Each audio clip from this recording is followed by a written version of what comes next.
2007, the year Naruto Shippuden came out, a series that many will consider the greatest series of all time ever made. Weebs. But the people who argue that argument are also the people who argue that the burger from their hometown is the best burger in the world, even though it tastes like shit. And the only reason they actually like it is because it was their first introduction to fast food as a child, and they didn't have any reference for what actual good burgers tasted like. And after they'd grown up, they realized, hey, maybe this burger isn't so great, and I've been blinded by nostalgia for a simpler time in my life where even shitty things were amazing because I didn't know any better. I am purely speaking about burgers here, and in no way am making a parallel about a certain series. I did not get into Naruto until high school, and by the time I did get into it, everyone just agreed that Naruto was amazing. However, I could never understand why, as no matter who I asked, their reasoning was always, well, it's Naruto. Everyone agrees it's amazing and everyone knows it is amazing, so it must be amazing. And my response was always, yes, okay, but why? And no one could ever give me a satisfying answer, with most of their answers boiling down to, well, because it's popular. And I'll admit, I am somewhat hypocritical here, because I did watch a lot of Naruto Shippuden for that exact reason. It's popular, so it must be good. But I don't really remember anything about this series. And I wish I'd spent those years watching other animes instead of wasting it on hundreds and hundreds of hours of filler for a series that I didn't really even care about. Was Naruto good? Yes, probably. Was it bad? The anime, yeah, it's way too much filler. The actual manga of the story, I've never read, but I've heard it cuts out all the filler because it's manga, so it doesn't have filler. But I've heard the manga is pretty damn good, but I've never read through it. In most cases, you can tell an era of an anime by its art style. However, among all the animes and all the eras, Mononoke is a series that defies its era, and is a series that never would have been made today. But Dan, didn't Mononoke get a 2025 movie? Yes, it did, and it's great, but it's also 100% digitally animated. And what makes Mononoke so ageless is the fact that the majority of the series was hand-drawn.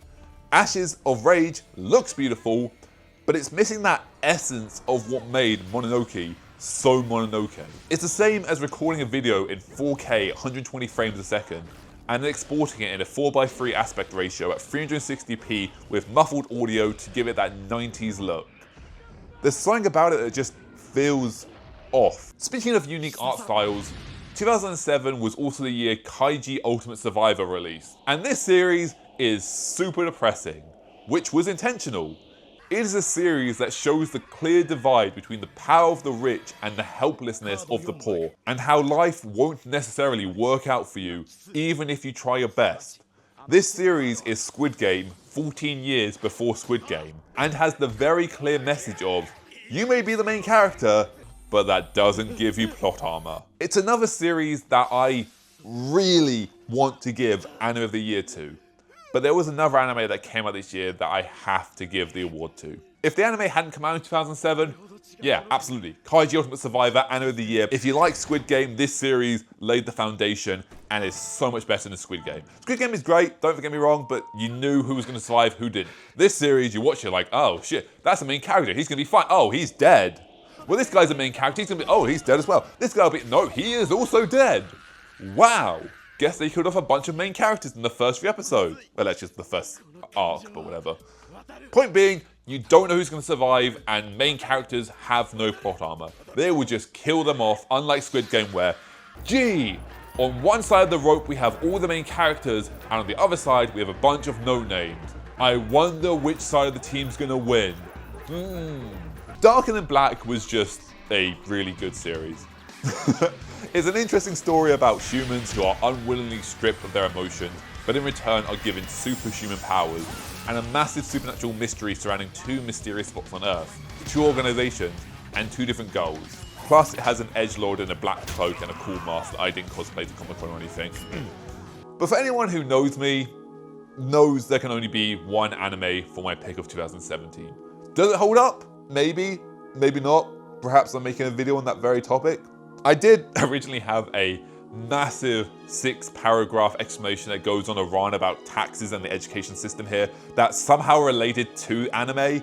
But truthfully, the reason Clannad is my anime of the year is because Clannad did and will always have a very special place in my heart.